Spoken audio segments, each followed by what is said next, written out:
We're good. Okay. Does somebody remember what episode number this is? Are we what, 13, 14, No, 15? we're in the 20. We're like 22 or something, 23. Shit. Further than I remember. 20 something. Welcome to episode 20 something of the Huge Natural Pod. We should And really get we're going to better at that. start. We're starting, I Should guess, we a little bit of a really? mini series over the next, I think, 3 episodes, just talking about trends in the fitness space. But this started off as just like me thinking about what the trends are that I see these days in the gym. And the first thing that came to mind was just everybody's wearing nose strips these days, which is really random. But then I kind of was thinking back, like, what other trends have existed in the past? And I thought back to the very early days of when I very first stepped foot in the gym, which was like circa 2009 or something like that. And then I thought it could be interesting to just go over how trends have evolved over the last X amount of years. And so obviously there's different POVs that you can look at it through. So one of them that we're going to cover today is movement. And then we're also going to cover other ones in the next couple of episodes, like supplements, and then I guess daily life optimization. So coming at you guys today with the evolution of movements. When I think of What's that, I'm not sure about you guys, but I automatically think of pumping iron. Like my mind immediately just goes to the scene where Arnold's bent over and he's just rowing a barbell, and it looks Yeah, I absolutely am mine thinking was about like, that as well. yeah, mine is like same thing, but I was like, bring back the golden era of bodybuilding. yeah, exactly. It's a very different thing. Like if you think like again, if I'm just like timelining this, I think of like first step, big fat guy holds like circle dumbbell overhead sideways, right? And then it goes to a bunch of different people posing, and that's like the silver era, and they're just basically like 170-pound natties. And then you got like the gold, which is the Arnolds, and they're bent over rowing with bent backs, and then you got like enter early 90s, and you got like the Richard Simmons era. Don't put your knees over your toes, and let's all do everything until we're sweating and panting with like little pink dumbbells. And then like you got this procedural kind of evolution of like how people are supposed to be doing fitness. It's kind of interesting. Was there a Yeah. bronze era of bodybuilding? I'm You sure there mentioned was, silver but I and don't gold. know. I only knew gold. I don't know. Gold. Wasn't bronze like Sandow? Wouldn't that have been like I'm in gonna the? look it up. Oh, he's gonna look it up right now. Yeah, I absolutely went to that kind of thought too, in my mind of the evolution of movement being like it's not as extreme as like calling it bros versus science, kind of like bro lifters versus science lifters, but it's very much seemed like in the golden era it was just move the heavy weight, right? Like Yeah. it's just like just be heavy form. And again, this is how I also this what I subscribe to in my lifting is just like, look, my form, if it's heavy enough, then my form is going to fail a little bit too, and that's just right. Like I accept that. I of course want to move in great form with heavy weight, but at least I know if my form fails a little bit, the weight is definitely heavy enough, right? So it's just like Mm-hmm. you can move perfectly with lightweight, and you're never going to do anything. So Yeah. something's growing if the weight is heavy enough. So I feel like that's like the golden era too. Like obviously they had great physiques and they knew what to work on and everything, but they did not like evolve and move perfectly. There he is. Yeah. Why do they So have all All these I pictures of can. me? yeah. So this is actually just my wallpaper, just a bunch of men. Can you guys see my screen? Can you see it? Can you see my Yeah. screen? Does everybody have access? No, but this is the Bronze Era. Apparently, this is a guy, Eugene Okay. Sandow. I know the Yeah, name. Sandow. He's the Yeah. like the father of bodybuilding. Yeah, but this is like the Bronze Era, right? So like, if you're looking at a guy like this is basically like the natural epitome here, which is Were these essentially people natty? yeah. Was But this this like is pre-steroids era? yeah, this is like 1930s, right? Yeah. So No, this no, is you like Sandow, yeah, like that is the trophy, is the yeah. Sandow. Yeah. So this Yeah. is essentially, Tobey Maguire and Spider-Man. Oh right? man, yeah, like 5'7" and yeah, Yeah, like 120. that's it, man. It's not that he doesn't look bad at all. He looked great, but like that's what we've been now conditioned to be. Just yeah, we've been Dismissive ruined. of. We've been ruined. It's been a very different thing. Side note, just for us to figure this out, we got to get this podcast so we can do this kind of screen sharing more often and stuff because I think that'll be kind of useful for people. But podcasts, if we have it on YouTube, but I know that other ones as well. I'm not sure about Apple, but I do know Spotify lets video now. Oh yeah, they do. Yeah, I think I saw Apple advertise it too. So Yeah, so we got to I figure out how to can. get there. But that's a side note, so don't forget. But yes, so there is a Bronze Era, and that's the 1950s, and then the Silver one from there. But yeah, there's a bunch of cool stuff on how the evolution of that goes on. Sorry, I interrupted you guys. Yeah. Well, Alex, when you were like, "Oh, if I have a weight that's heavy enough, and yeah, my form's gonna break down," I just thought back to watching Arnold's Blueprint documentary. I don't know if you guys have ever watched it, but all I can hear is Arnold being like, "You gotta shock the muscle, shock the muscle." Surprise it, sneak up on it. Yeah. Yeah. Keep the body guessing, like the guy in dodgeball. Shock the glutes, keep the body guessing. It's interesting though, right? People like I don't know. People, I'm not sure if they even realize how much that's actually changed. I think that maybe now because we're seeing this, this really, really brutal and redundant surge of science-based lifters coming into the space, which is sad in of itself, and they're gonna learn the hard way. But regardless, but like there's been a lot of changes. There's been a lot of changes. So what do you guys think of the biggest ones? Well, I think that now there's a lot more optimal lifters these days that are more focused, and they do like the weird stuff. I don't even really know how to describe accurately on here, but you see tons of memes about it just on social media. The optimal bros that'll be like, I can't even think of any examples. Like I have to do this one lat pull down in this plane with this Yeah, 30 like put degree like super roll. cuff Yeah. cuff over here, and Oh, like yeah. it's So just that's the super SPL. weird cable setup, and it's like you Yeah. could just also do a lat pull down. Yeah, You know what I that's the SPL. Okay, so we got SPLs. What else? What about like human movement, like primal movement bros? Oh, like You the know, ones What's that you like talking ones that you don't even really need weight. You just yeah, doing just like everything every like gym has that. outside and doing. Yeah, every gym has calisthenics? that weird guy who's like putting his leg over top of the Smith machine and like bending over it in really small shorts. Every Don't hate gym. on my shorts, man. You're like, that's me. No, but like that primal guy who's always doing weird things. Yeah, like that'd be like movement again, how that would changed, right? And then I think another one would be also the discrimination of patterns versus now the inclusion of resiliency in programming. Maybe that's a good way of saying it. Because like a long time ago, Corinne, you said this before the pod in the pre-pod meeting, you were saying about how there was like that, don't go knees over toes. That was pretty much widely spread. And then into my early years as a PT, even now it's gotten better. But earlier as a PT, it was primarily my job to basically like debunk that. I had to Yeah. do that with every single client. No, you don't have to do that. No, it's okay to do this. No, it's okay. And then I had a really hard time doing it because the buy-in was really, really hard because it wasn't really widely known yet that that's, the catch. And then it started becoming widely known and like people started having access to the information and then more people are believing it too, right?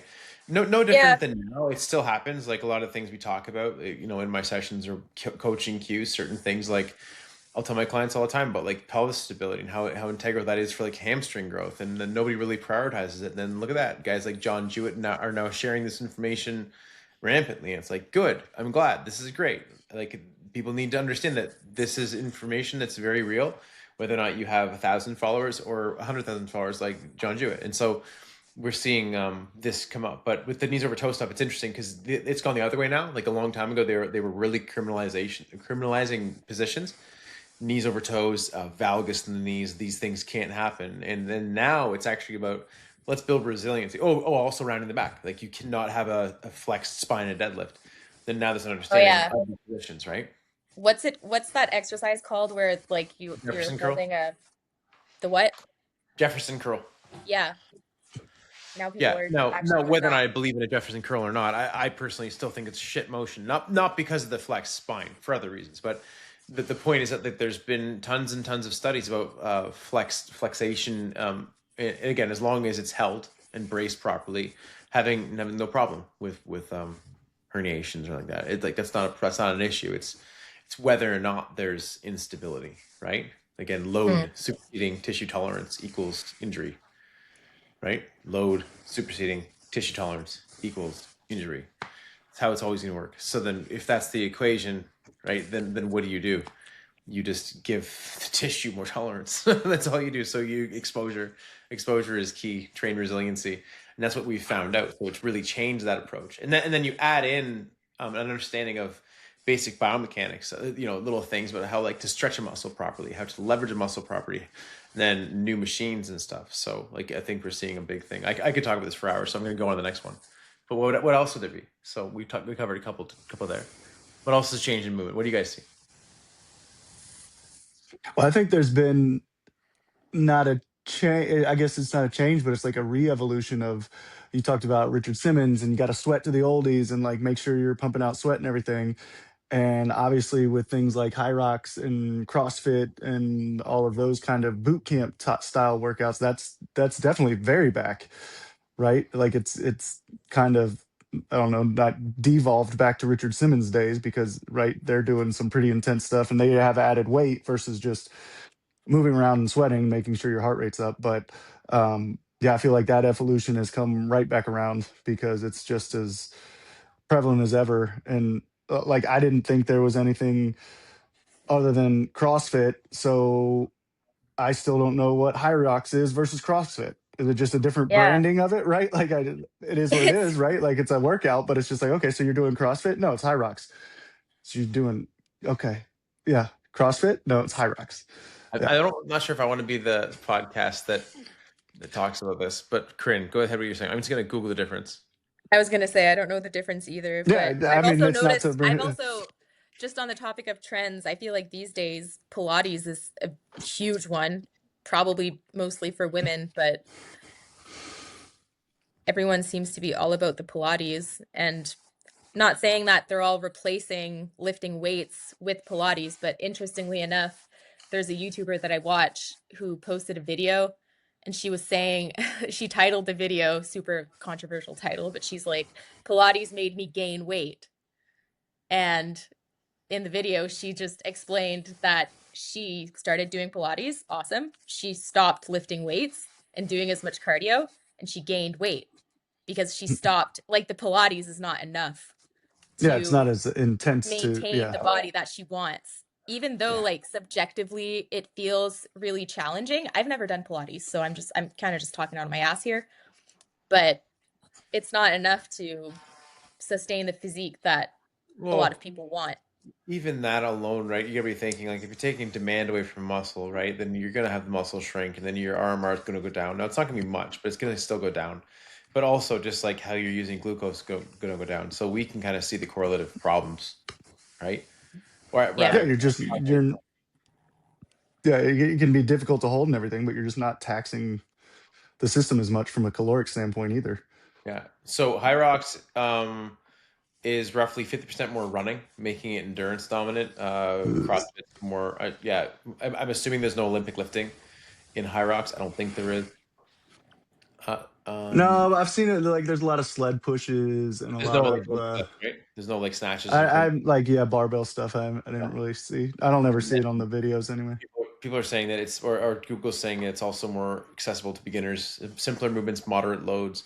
Choose High Rocks if you love running, want a structured, measurable, and repeatable competition format, or prefer to train for pure endurance. And then if you prefer variety, significant strength and technique skills, pull-ups, snatching, high intensity, quick workouts, then you choose CrossFit. So I guess that's it. Okay, there you go. Yeah, but that's actually interesting too, right? Because like what we were just saying about like, resilience and like the changing of movements and how like a lot of bastardization and criminalization of like positions before, and then now it's becoming more accepted that you can get in kind of not only bad positions but more previously frowned upon positions like knees over toes. And then you got something like CrossFit, who's basically just like shitting all over that because basically they take something that like Olympic weightlifting that for the longest time has pretty much held the pinnacle of like, hey, we've unanimously agreed that this must be great form, right? Like, is his name Piros Demas, like the guy who had like the Olympic weightlifting records for like years, right?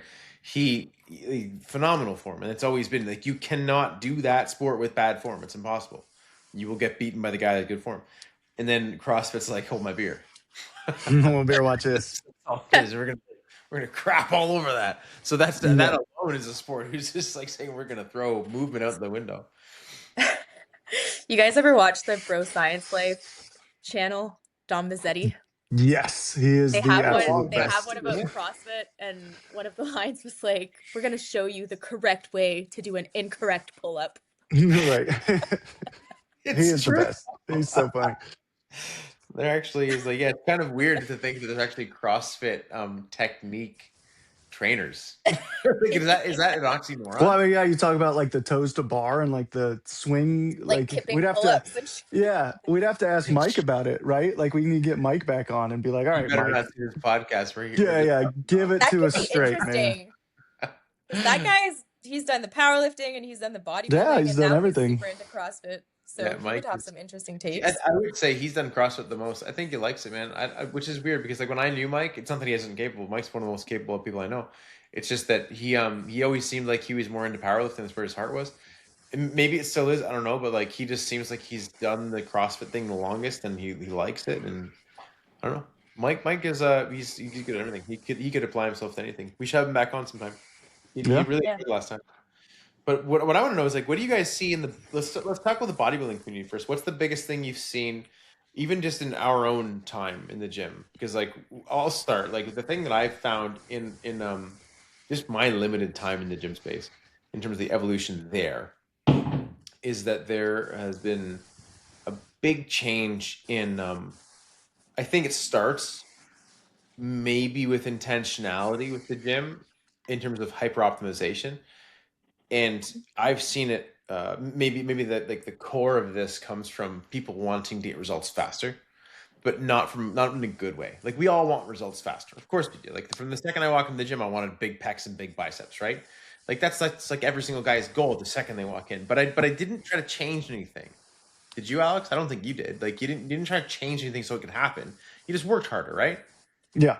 Right. Yeah. Exactly. That's all I did too. Just pulled things. There was no just like, yeah, like I mentioned, load. Like if it was Yeah. heavy and it felt super heavy and it was hard to do, then I knew it was doing something. Yeah, and that's what I mean. Like I just did that as well. I tried to do more machines, tried to learn more things, tried to do more reps, tried to do more sets. Like that was basically my repertoire. No, it might not have been right, doesn't matter, but that was the whole point.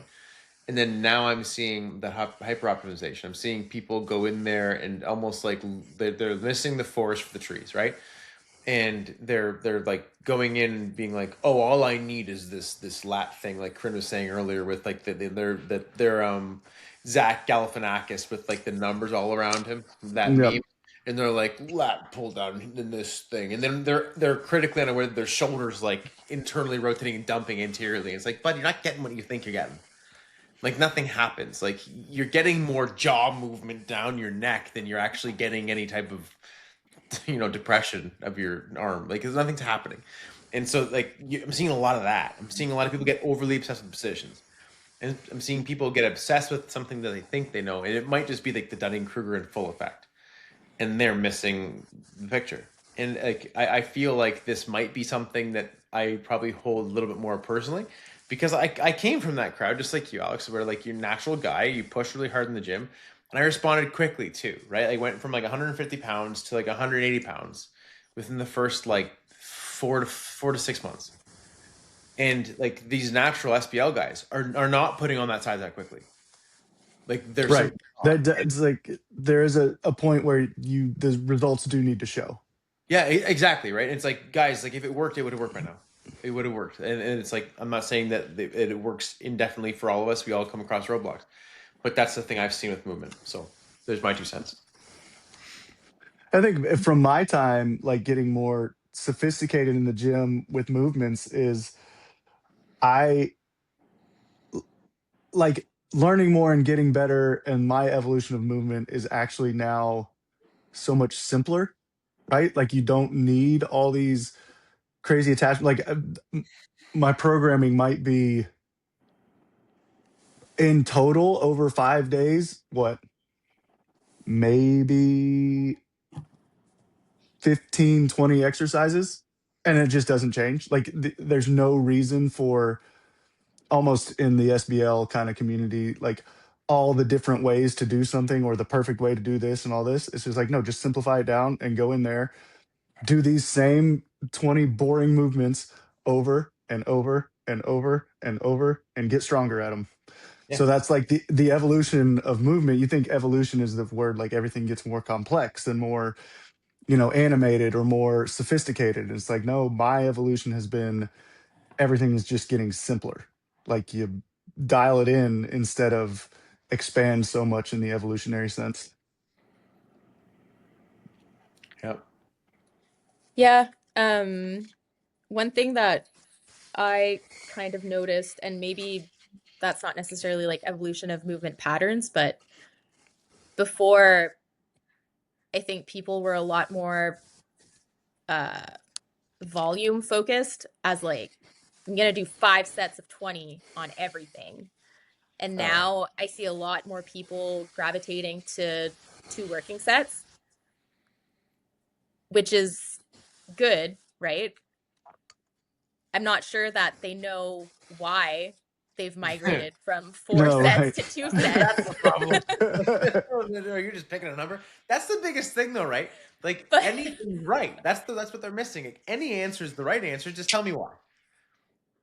Yeah, like there's exactly like the two working sets is now, right. That's in everybody's head. Like, not two working sets. But I would challenge that sometimes, like, the reason volume is good for a lot of people is because it forces like a working set in there somewhere, just because you're wearing yourself the F out. Whereas, like, I think that most people aren't evolved enough to know what a working set is and what a working set feels like. Yeah. Yeah. Because I will drop it to, like, if I have one insane set that I was just like, that there's not another set. I did my job. I'm moving on. Yeah. Right. Then there's that philosophy too, right? The people who are just like, no, one set's plenty. It's like, yeah, if you can jump right into like the most grinder of a set you ever had, then sure, jump right in. Yeah. And some days you can, I you really can. But Man, my last set when I put it on my Instagram when I hit like an AM wrap of some pendulums, like I think it was like a week and a half ago. I got out of it and I felt like I had PTSD for a couple seconds there. Like and it's, I'm elaborating, of course, but but I felt jittery and I felt like like where you do the couple blinks too many, right? Where you're like trying to you figure out just, where you are for a second because like yeah. you weren't there, right? You weren't there when you were doing it. You're just thinking about getting it done, and like people don't, and I'm not trying to put myself on a pedestal. I'm not. And just like I'm sure you're not, we're not trying to say that we're better, because I actually do think for the most part people train hard. I just think Mm, that they don't understand what training hard means, and that is more about trying to dial in their intensity and other things within their training that let them realize that training hard is more of a physiological process that they can unlock with better programming, right? And so if that hasn't been unlocked, you'll think you're training hard because you're failing early. Does that make sense? And yeah. failing early does not necessarily equate to training hard. Like kind of like Alex before we were talking before the meeting, we were talking about how like when you have no carbs versus having carbs, it completely changes your floodgates, so to speak. Like you have more gas in the tank, and so you'll get more grinders out. You'll just get a Mm, better working set, and so it changes your RPE. It's the same kind of thing with bad programming. These guys who are thinking like two sets is better than one or three, and yet they're yeah. not even sure why they're failing or why they're able to do two sets. Like why? Give me the reason, right? Yeah. Yeah. To Corinne's point about the evolution of like the volume versus intensity, you're going to fail at volume too, and you're going to be wiped out.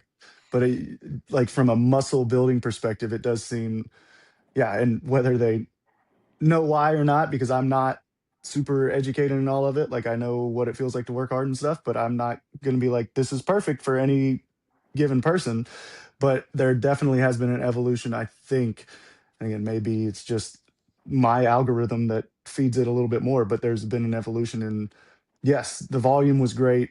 you had a hard workout and you were worn out, but you need to evolve into hitting intense reps. And whether you call that 2 working sets or 1 working set or 3 sets of weight that you're failing at 6, then it is what it is. But I think there has been at least an attitude shift in the volume versus intensity space. Yeah, for sure. Are there any exercises that you guys can that might come to mind that maybe you think were so popular before where everyone was doing them and now you don't see anybody ever doing them?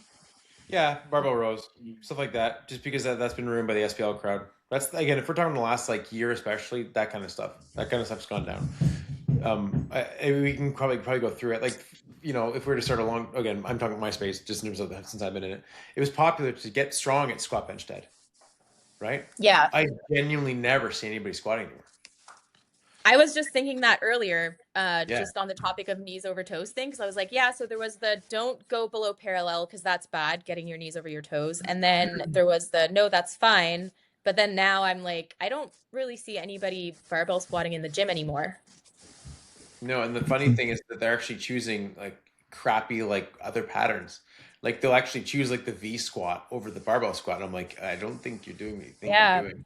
Which is a perfect, again, another great example of the Dunning-Kruger. Somebody thinking they know what they're doing, and then actually making a mistake as a byproduct of it. It's like the V squat's it's a crap pattern for your quads, but they're choosing it because they think it's more stable and more efficient for their quads. And I'm like, oh. Or even again, like how we talk about this later on, like how like they're making uninformed choice, and so they think they make the right choice, but the choice of the squat could represent in more gains in the future, right? Like I've often like when people like my clients have asked me in the past, like what's better, like a squat or a hack squat or a pendulum squat? I'm like, it depends. The question's the answer is always depends, right? But I said I'll throw back to it like this: if I can pendulum a squat 200 pounds, right? Can I squat like 400? And the person's like, I don't know. I don't, maybe not. I don't know. And they're like, right, exactly. I said, if I can squat 400, ass to grass, great form, can I pendulum squat 200? And they're like, yeah, of course. I'm like, then there's your answer. And then, and we all can agree on that, right? And they're like, and I'm like, exactly. Because what does it offer you? It offers you an opportunity to get stronger in other things. And so if that's there for you, then even if it doesn't necessarily fit your body to get stronger in those things in the motion, past like the newbie gains territory, if you're smart enough, you can look at it and it'll give you those clues. So it'll be like, oh, look, I'm failing in this, enter the area, ankle, knees, hips, core, thoracic spine, blah, blah, blah. And then you're like, okay, I'm going to solve that. I'm going to fix that. I'm going to give my programming the exercise it needs to fix this issue so I can see that get stronger, right? Whereas if you get into more isolated motions and you're not going to see it. And then again, V squat is just horrendous. So yeah, it's really weird. I do see like the weird generation though do squats still. It's like the slightly The weird older generation. yeah, the The weird weird, generation, like I'm Which 40, one is that? 44 to 48. That's the weird yeah. generation. I don't, but Right. exactly. But Get out of the maybe weird generation. I mean I'm definitely in that weird generation, and I'm doing the squat motions. But what I think maybe that is too, though, and right, like so. Going to the age thing, the evolution of all these movements, and the very strictly science based, get stable, move it only like this, and all that.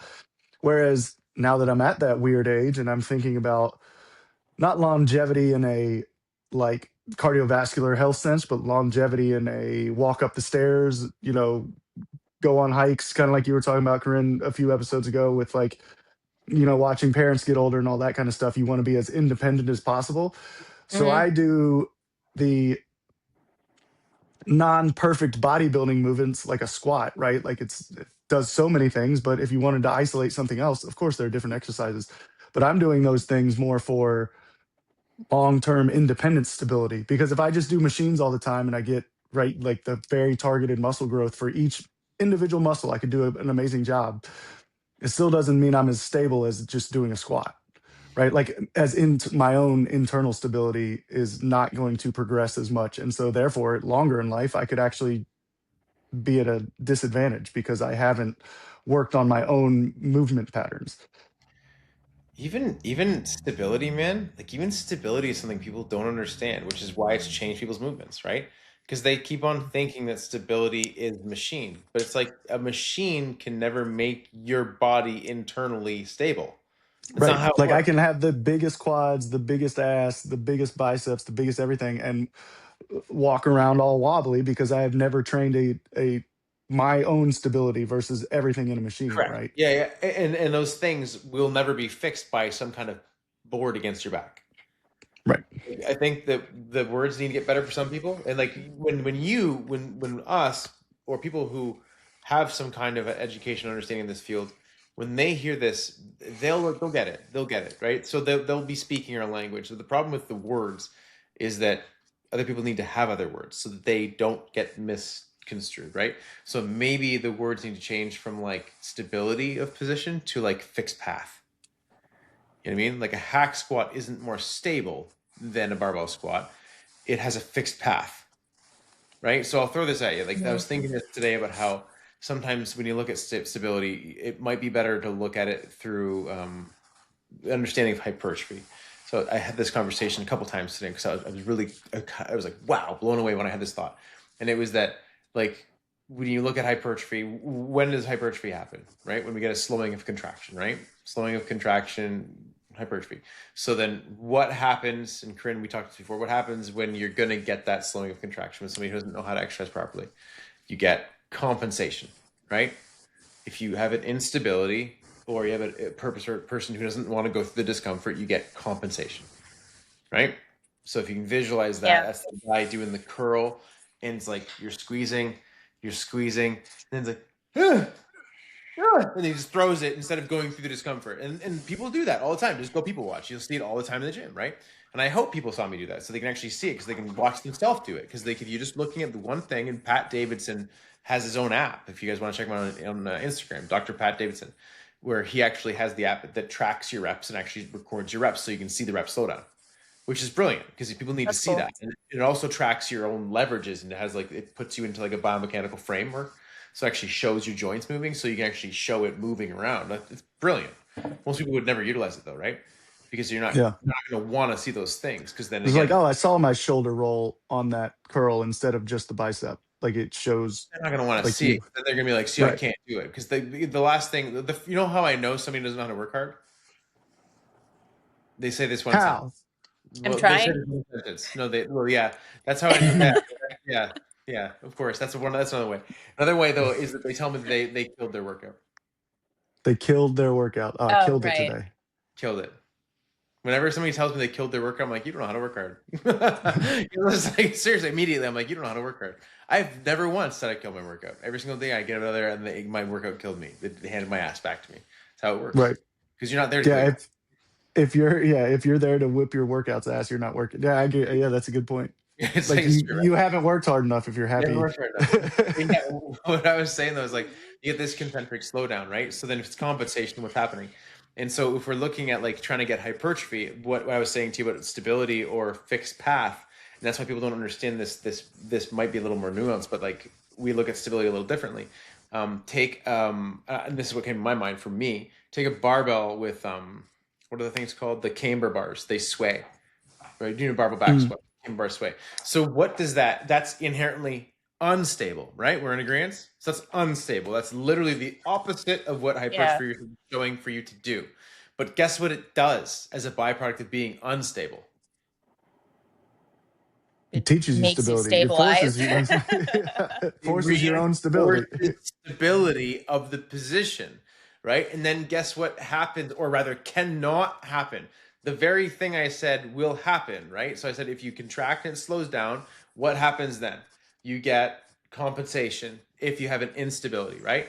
So then if Yeah. you move position, if you compensate in the camber bars when you're squatting, guess what happens? Well, you'll fall over. You'll fall over.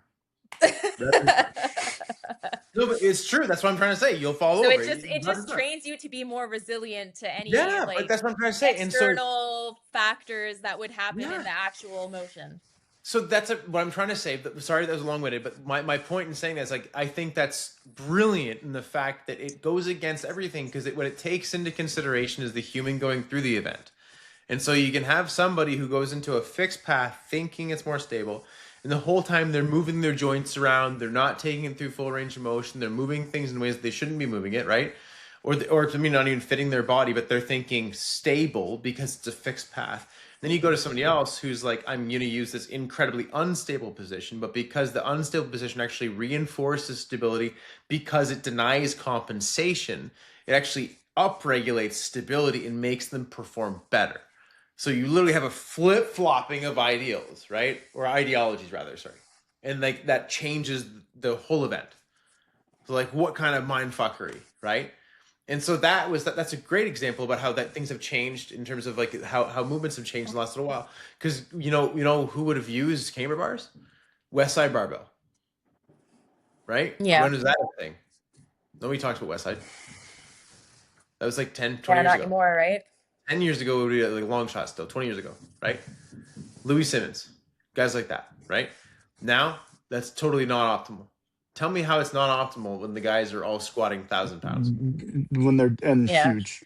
Yeah, and entry to the gym is 245 barbell bench press because 100-pound bar or 100-pound weights were welded onto the barbell. So you're not allowed to bench press there unless you could barbell bench press 245. Right? Like, and they're trying to say that that's not optimal kind of training. It's like, well, then what are we here for? How are they this big then? Yeah. Yeah, exactly. How are you big? How are And we so much stronger than you. Yeah. How are we in this place where it literally makes you feel like you have a small squat to walk in with the 900-pound squat? Can you imagine? Can you imagine walking in with a 900-pound squat and being the smallest guy? Like it would make you feel like shit. Or amazing. One of them. Yeah. There's always somebody bigger, right? Maybe a bit of a side note, but just since Steve, you were talking about the internal stabilization movements and things like that, do you guys ever notice that when you, and I don't know, maybe you always usually have stuff that requires a lot of internal stabilization in your programs, but I know for myself that when I start doing stuff that's a lot more isolated and externally stabilized, i.e. machines, rather than movements that require me to internally stabilize, I eventually get to a point where I get more pain and dysfunction. Do you guys experience that too? Have you Like in noticed? the fixed path externally Yeah. stabilized machine stuff. Yeah, because like I'll what's going actually on, get right? to a point where I'm like, man, I got to start doing more stuff that needs that, makes me have to internally stabilize because I'm getting Yeah. pain now randomly. Like, I think two good examples of that would be like if you were to look at like a dip versus a dip machine or a squat versus a squat, like a hack squat, because both would do the exact opposite thing, right? So if you look at like a dip, you can move your body around it, and provided you have the proper access to ranges, you could probably get anybody's body into a dip position as long as they have the proper like ranges available to them, right? Whereas a dip machine is a fixed path, and because of that, based on somebody's own like joint ranges and stuff like that, they may throw their shoulders in, and it might not fit them as well. But then you look at a squat versus a hack squat, and that's interesting because they do a different thing now, right? Whereas like the squat might not actually work for some people because regardless of whether or not they can get into the position, pretty much every single human can squat. But based on their weaknesses, they shouldn't squat because they might hurt their knees. They might actually cause problems to the lower back because there's a lot more like complexities there. Whereas a hack squat is a simpler hinging motion of the knee. Like it's Yeah, just but isn't that the exact reason we just said you need to squat? yes, yeah. Right? Like it doesn't mean Why it would be a completely different kind of throw. It would be the opposite of the dip analogy, right? Mm. Yeah, it would be like a flip. You'd be flipping around the dip analogy because in the hack squat, it's just a simple like you're almost like regressing the motion so much that people forget why it is. So whenever I throw anything, like to throw back to Corinne, whenever I throw anything in opposition to what it is in my program. So again, if I'm doing hack squats, if I bring back squats, I think I'm broken. I'm like in a good way. I'm like, wow, those like your upper back muscles that you didn't even know you weren't training are like woken back up. Your adductors, even though you've been smashing adductors, a great example about that. Like you've been like, I'm doing Yeah. these every motion that people say are like adductors, like your stiff leg deadlifts, like all these different things you're doing for adductors. It's like I'm doing them, and then you do back squats. You're like, apparently I haven't ever trained adductors. Okay, Mhm. working now again, right? And then like these things happen. Whereas you do a hack squat because people are like, you read in the online space that the movements are they're it's arbitrary. Do whatever you want. Just pick a squatting motion: leg press, hack squat, pendulum squat. Pick one. Right? It's not. That's not the way it works. No, I feel that, yeah, very different things in all of those different motions. Like leg press has become, yeah, obviously I'm trying to work my quads, but that's all about hips for me. Like all about hip range and getting as deep into it as I can versus like a squat. Yes, get parallel, get uh hammies to calves and all that stuff, but I unless I'm only doing 135, I'm not getting that kind of depth that you can get in a leg press at weight, right? And then the squat and then the hacks, I definitely can is just all quads. Like it's just that's what it's there for, obviously, but it's yeah. I know you've got that awesome pendulum. I still wish I had a pendulum, but I feel like when Fair. did those talk about evolution? When did those come around? I feel like I mean the Pendulum? one Ivy's yeah, it's got to be a long time. I had mine for 5 years now, probably 4 years. Yeah. 4, Crit, you think? The first, yeah, I don't know. The first time that I saw the pendulum squat, I think, was like in your gym, Steve. Yeah. Yeah, so I mean, is that I hadn't really relatively? heard of it. It was kind of like No, they've been novelty. around for a while, but like Yeah, Yeah, they didn't really gain like traction they're probably until the last 5 years. yeah, yeah, for sure. Now they're super popular. But again, it's a very different motion, right? Like I think that pendulums are great for certain reasons, and as a training, that's why I got one because for training, it's a motion that we can throw at people, and I would say put 99% of people, and it causes like no knee pain, none. yeah. It's amazing on the knees. Like I never have knee pain. I sometimes have ankle pain on it, right? But not because of my own doing, like or not because of my own doing. I mean, I could fix it, but I just haven't, and I just need to fix that.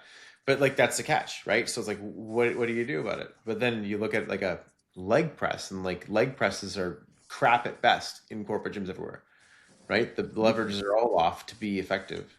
Like they'll get a good workout, but and that's kind of the catch is like going into that, and this is why the movements have changed, like because you look at things and how we don't want to over optimize and get pretentious to the point where it's just like you make everything stupid, but then you do come across good pieces of equipment and you understand why it works so much. Like when you find like one of those seated horizontal leverage leg presses, like a hip press, and you're like, oh, this thing is glorious, and all you want to do is, have you ever used one like a hip I don't press? think I don't think I have. Type in Rogers Athletic Hip Press on Google. It's awesome. Great machine. But the one in what's the place called in Halifax? I always forget. FX. FX, like that hip Yeah. press there. Like again, really, it's a really good for giving high knee flexion, high internal rotation, dominant leg press. So if you have any problems with that, it's awesome for helping there. But like you feel something like that, you're like, okay, so I understand what the point of this is. And then you go to other gyms and you don't have access to it. So like, oh, I can't even do Yeah. what I'm trying to do here, right? So it really changes the Mhm. game, and then it makes you go down that hyper optimization thing. I don't think that's what a lot of people are doing, though. If I'm gonna give them credit or take it away, because I don't think they really know that kind of stuff. I think they're just doing it from what the TikTokers are doing, right? But I feel like that's how a lot of these trends kind of start. It's kind of like last year there was a time period where everyone, it seemed, was doing hack squats with the foam roller oh, so on the frustrating. back, which basically just turns it into a hip press or a leg It's so press. funny. Yeah, it's so funny too because what are they doing on a leg press? They're moving their legs down. They're wearing heels and moving their legs down the pad to get more knee flexion on the Yeah. leg press, and then they're going to a hack squat. They're going to a hack squat, something that has more knee flexion, and then they're turning into a leg press. Like, what are you doing? You're trying to turn them into each other. Leave them where they are. Just use them as they're intended. It's like you The don't know what you're irony. doing. Stop it. Yeah, well, I've even noticed actually. Here's a mind melter for you. What about like the perception of people with like influencer culture being like rampant in gyms and how that's made and changed movements in the gym. That's something I'm sure that Corinne, you can elaborate on. I'll give you my 2 cents before I go on just so you can kind of understand the question a little more. But I was noticing in the gym, first off, the last time I went to a corporate gym was the first time in a couple of weeks, and I went to Good Life like 3 days ago. And the amount of girls that I saw with a sweater on, and it was hanging, and they were all doing the same thing. It was hanging off one arm, hanging down to here, and then it was hanging slightly on this arm. And it was open here with their sports bra underneath, and then it was like really short, right? And it's all the same style. Every single girl did the exact same thing. None of them had the sweater on the full way. None of them had the sweater on both arms. And I'm like, why aren't you just wearing the sweater? Just wear the sweater.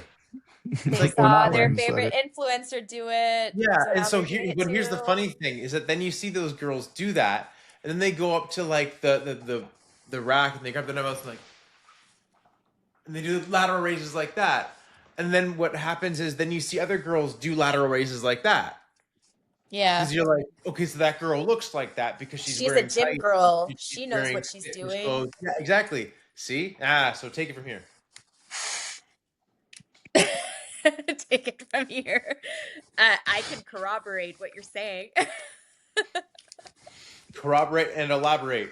Can corroborate. Well, I don't know that I necessarily pay enough attention to the people around me to actually spot it when it happens, but it like definitely when you point it out, I'm like, oh yeah, I seem to remember seeing that on TikTok or on Instagram that's a trend. Well, the question would be simply, why is everybody doing the same stupid exercises? Right? Because they saw their favorite influencer doing it Right. And on social media without. why is the person their favorite influencer? Is it because they know what they're doing? Not It's because necessarily. they look It's because usually they because they have. look It's good because doing they it. have. Yeah, it's because of how they look.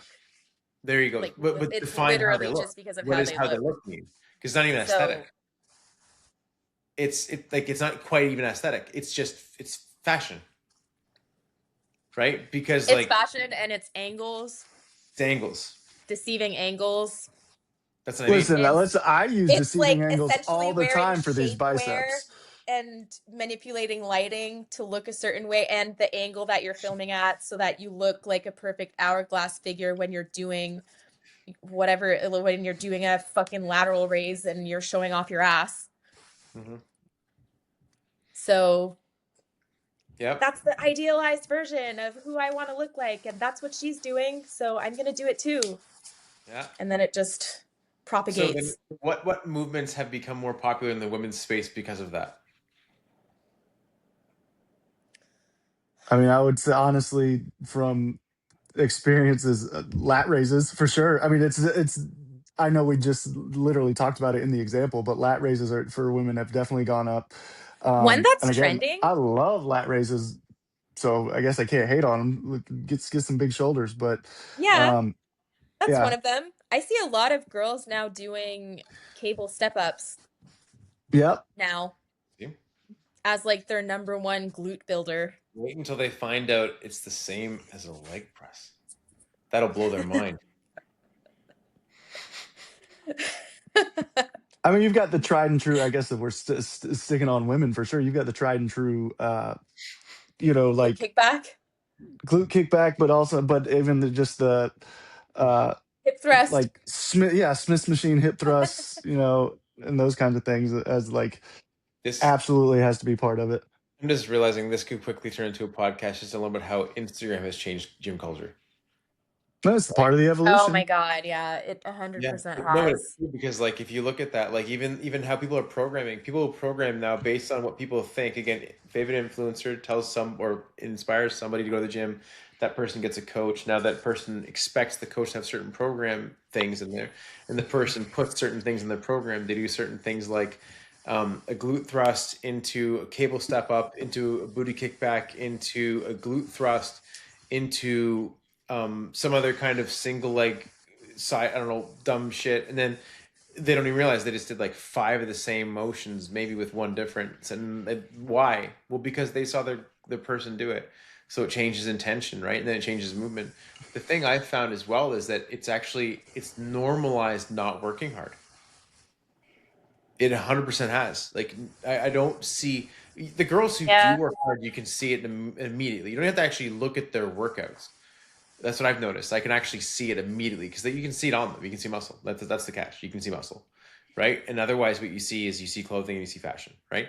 But you can see the working hard because the muscle's showing. And what I was saying is like when you see the fashion first, then because it just automatically discredits anything beyond that, because like, oh my god, this girl looks amazing. And then like the second they grab the exercise and it doesn't matter, they're just doing it. Then it doesn't encourage you to work harder. Whereas like it's the opposite in guys. It's the opposite, 100%. Like On Instagram, like dudes are dying under a bar and like, yeah, right, like the put you they're the big guys. filming how hard, yeah, Oh, how hard they're pushing, right? Yeah, 100%. Like the guys you want to, the guys you actually want to be like for sure. I like there's not a single person that I would pay any respect to that doesn't kill himself. Like go just watch a Jordan Peters video. You'll get hemorrhoids watching it. Like they come free with the video. Yeah.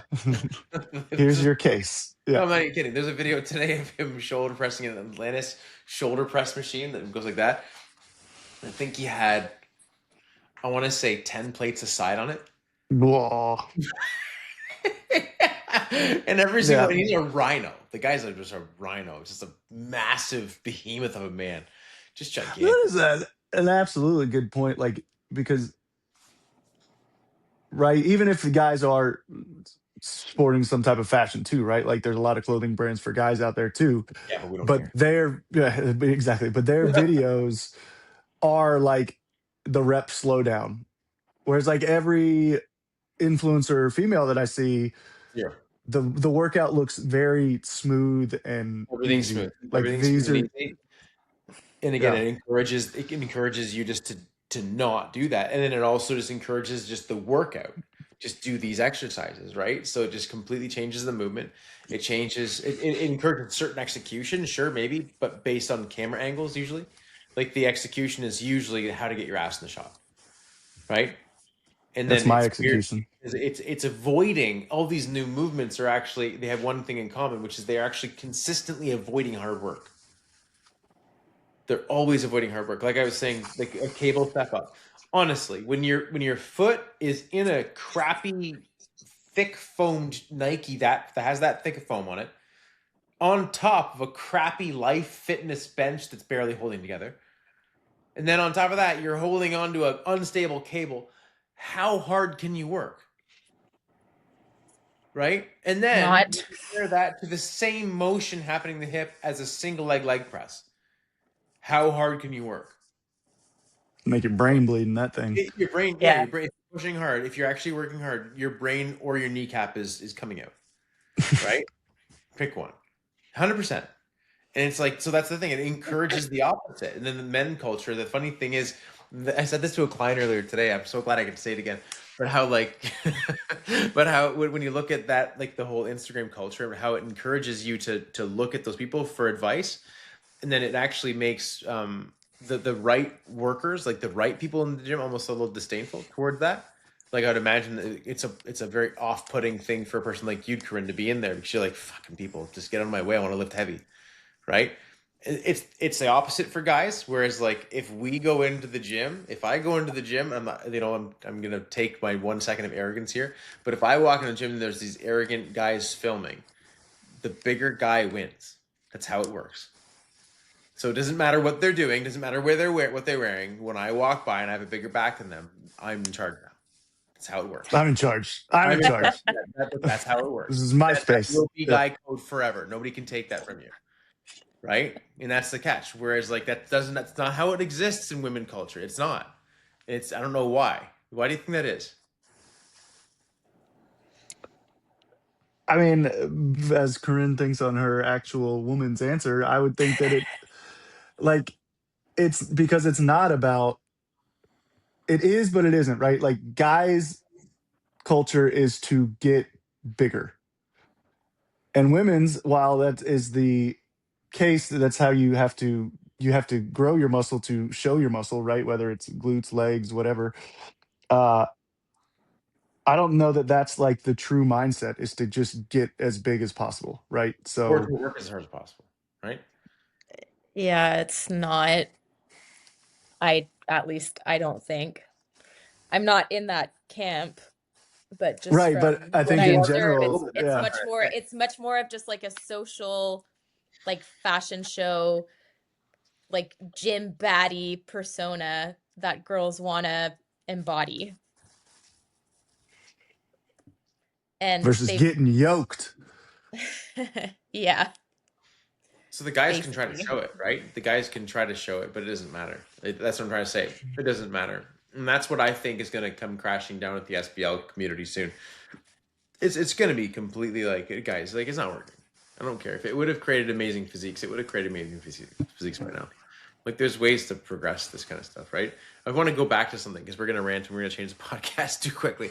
I was saying at the very beginning of today about how like when I was thinking immediately about like boom time changing, about how you look back at like the Pumping Iron video and you see that the pretty timeless vision of Arnold bent over rowing. He's staying on the platform. He's doing the bar bent over row, and he's like really rounding his back. He's pulling through.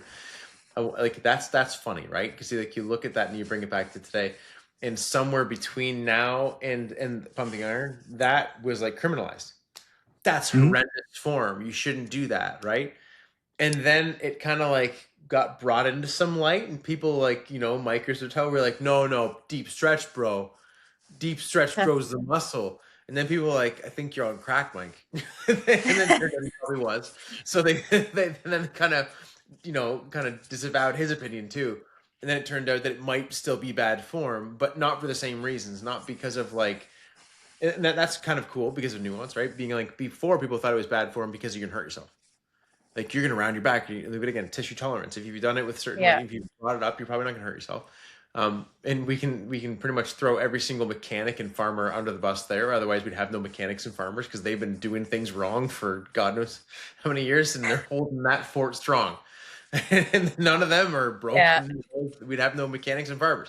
But the thing Yeah. is, like, if you look at that whole thing, people were saying before it was bad because of, again, positions. You're gonna hurt your discs. You're gonna hurt yourself. But now they're just being like, no, it's just not doing what we think it's doing. And I think that's the takeaway that I wanted to explore. Is like, if you look at positions and how they've progressed, you have this art of just working hard before. Alex, you said it about how like if you load up heavy enough, you're gonna slow down. It's gonna come to a point where you just can't do it anymore. That's the whole point. Like if you go through this full range of this movement, you're gonna get it.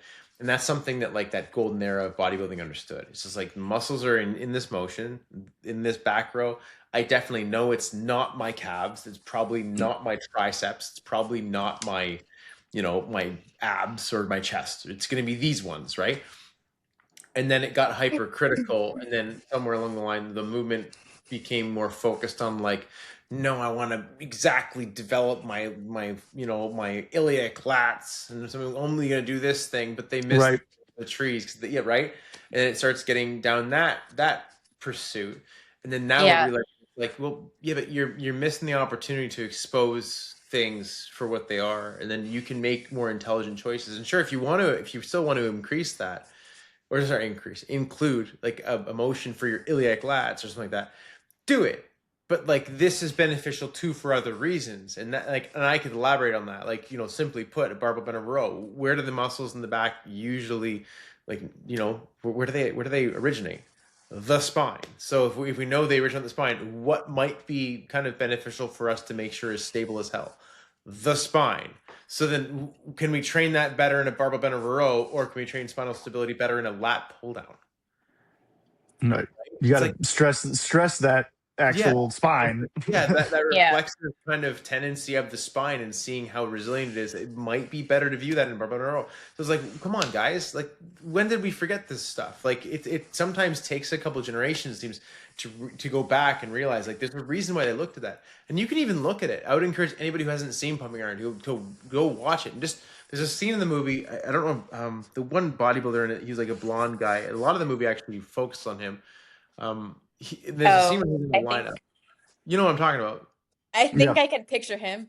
Yeah, I yeah. don't He know has the this name, but classic '80s hair, like yeah. classic '80s fluff, and he's in a lineup of guys on stage, right?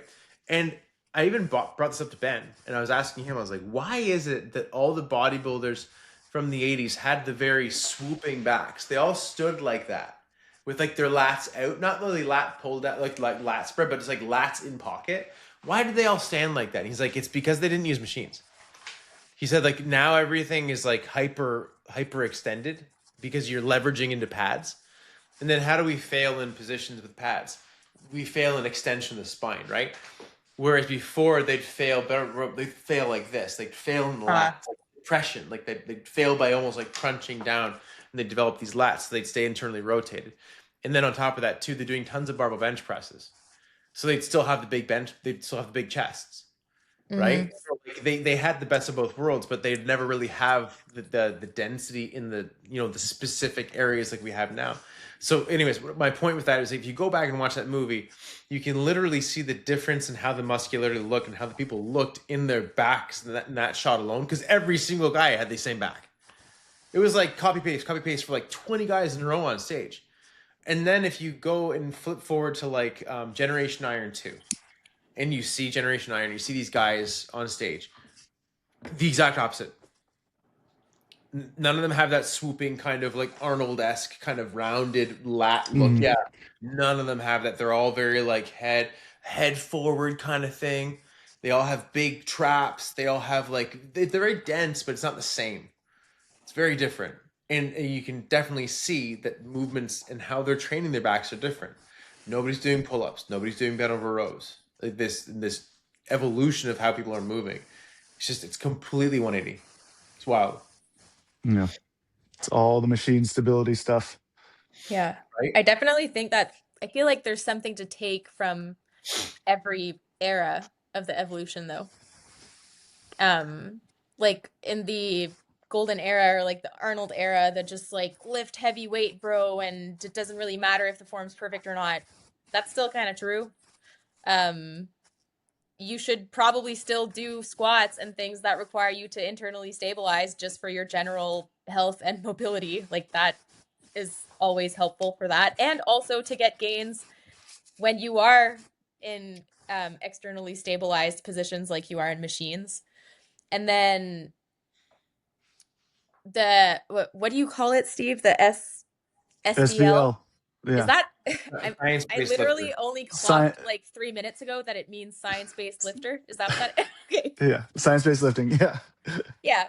I feel like maybe that's something that you can dabble in, not necessarily as like, I want to grow my lats. I'm going to do this fancy whatever. But like, if you're like, okay, yeah, like I've already done all of this stuff and I've mastered a lot of these movements. Oh, I really would like to grow like very specifically like this fiber of my lat. Then yeah, maybe you can try like some cool stuff. Like, Dial in a little bit more.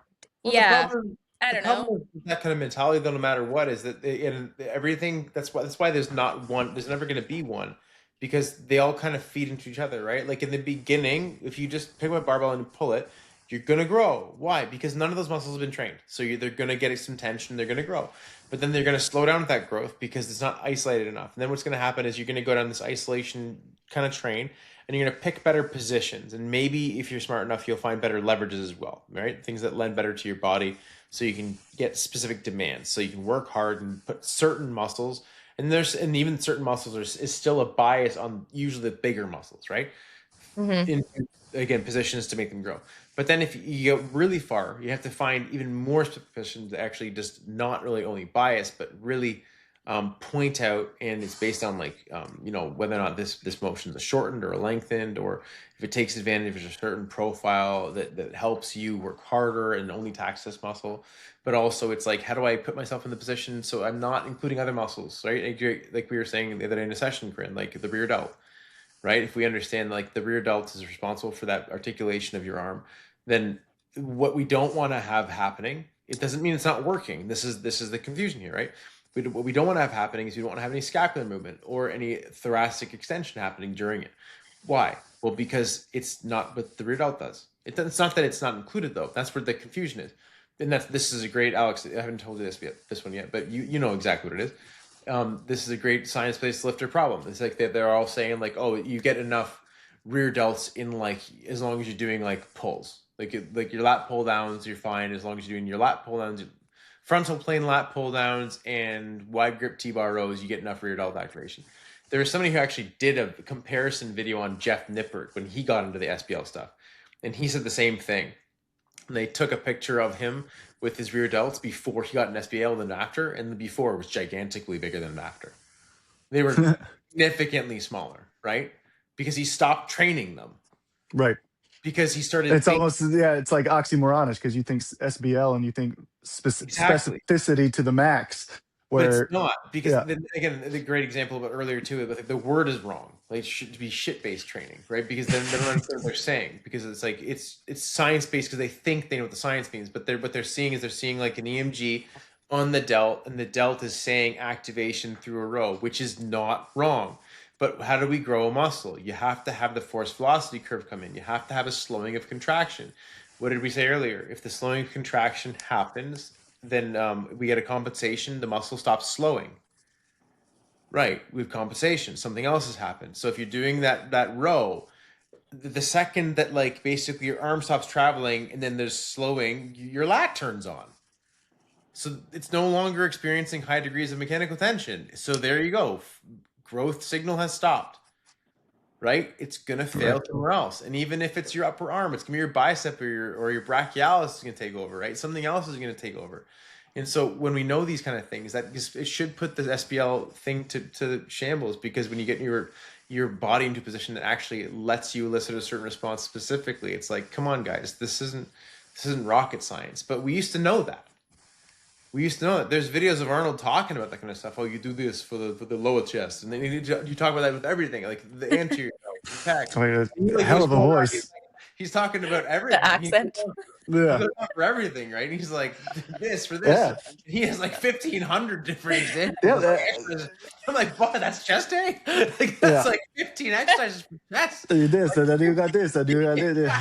It's like, frig. Like, then you got the incline, low, medium, high. I'm like, man, I'm pretty happy with my incline bench, and then I might do like a dip motion sometimes. Depends on how fried I am, but usually it's like a press and a fly. Those are my two things, like flexion, adduction. I'm good, and then I do it a couple times a week. Arnold's like, that's warm up, baby. And so like you can definitely see not only how the movements have changed, but also like the thoughts and how we're going through the workout. Yeah, just the attitude. But yeah, it just comes back to lifting heavy, to be honest. Lift heavy and whatever. Let's just like lift heavy. Is that your takeaway, Alex? That's my takeaway in everything in life. That's your summary. Yeah, lift heavy, evolve into lifting heavy. Before we call it, one thing I want to bring this back up. What do you guys think about the emergence? Because this definitely happened about I would want to say about 7 years ago, between 10 and 7 years ago, the emergence of everything being powerlifting integrated, right? Everybody's program had some element of powerlifting, right? And then it kind of is gone now, right? We kind of briefly touched on that. Oh yeah, like there's no more like strength portion. Yeah, nobody really has a strength portion of their workouts anymore, right? And that's the thing I want to talk about. Are you seeing that as well? Yeah, I feel like a lot more people before used to do like a 5x5 of squat or bench or deadlift, and that would be like the first thing that they do, and then they would move on to whatever else. I don't see people do that anymore. Yeah. Yeah, they're just all, I mean, obviously us three personally, we do all those things. Like the powerlifting and the strength gains are part of the program because we want to grow muscle and they get stronger when you grow. So, but yeah, even thinking around my gym, like the complex power movements are few and far between, and they have gotten like demonized in ways, I guess, right? Like, yeah.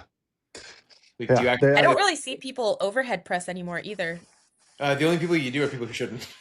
Which is really funny. Those people are overhead pressing. Like, bud, you shouldn't be doing that. I appreciate you, but just don't. It's always the guy who's like leaning back way too far and he's like, oh. And he usually has like the knobbliest knees and lankiest legs, and he's usually always wearing the most unstable. It's like he found the most unstable Nikes. It's like the bottom of the shoe is basically a U. He sought them out. Yeah, wobbling. Like, actually, it's like those things. Those are just, yeah, that's a balancing board. He's working on his internal stability. There you go. Yeah. We're gonna go full, dude. We're gonna, mark my words. We're gonna be full 180. That Joel Seedman will actually be crowned the god of SBL. It's gonna go full. Speaking of Joel, I haven't seen him online in forever. You know who he is, right? I don't even know who he is. No, I'm No. gonna have to Google him. Oh yeah. Well, everybody listening. SBL? No. Joel Seedman's the guy who he'll have videos talking about how you can't take joints past 90 degrees. Oh. You've seen him, and he'll stand doing a squat, and he'll put like 500 on his back, and he'll go down because he's not talking about 90 degrees in terms of the motion. He's talking about 90-degree joint angles. So he'll go to like a squat, and like his squat would be like here, because it's like 90. Oh. So that's he does that like that's his squat. And there's no range of motion or anything. Yeah, it's he's definitely Science though. Pure science. He has his PhD. Seriously, like this is why this stuff started, man. Because people with actual accreditation, they started making things popular. So it's pretty crazy. Okay, guys. Next week we're gonna roast him for an hour straight. Joel Seaman, tune in. I'm just kidding. Invite out. No, next week though we will stick with the evolution. It'll either be either evolution of supplements in the game or evolution of I think supplements and probably nutrition, because I'm not the most that works. And nutrition for sure. Yeah, actually, adding nutrition I think is a good one, and they go hand in hand. Very much. Easy peasy. Okay, guys. Sweet. Okay. Thank you Signing guys off. for watching. Don't forget to like, comment, share, and subscribe. Hit the bell button for notifications. And I watch too much there's YouTube, comments now underneath these things. So if there's anything you always want to comment or start a conversation, put it underneath. Like, get this thing going. Like, we want people to let us know their thoughts, and if there's anything you want us to touch more on, like, we're always looking for that. Because the whole point, I've said it a couple times before, the whole reason I'm doing this is try to figure out how to get applicable knowledge into people's brains so they can take it into tomorrow. So I think that my applicable knowledge takeaway would be, don't be a pretentious asshole and go into workouts. Just go work hard. Actually, that's actually very applicable. Yeah, evolve into working harder. You're like, actually, that's the thing. Like, if there's anything you can control, like, and this will never be not proven, and the science proves this too, is that you must work hard. You must work hard, no matter what. Easy. You must. Easy lesson. Done. Guys, have a good night. All right, see ya. Later. I don't know.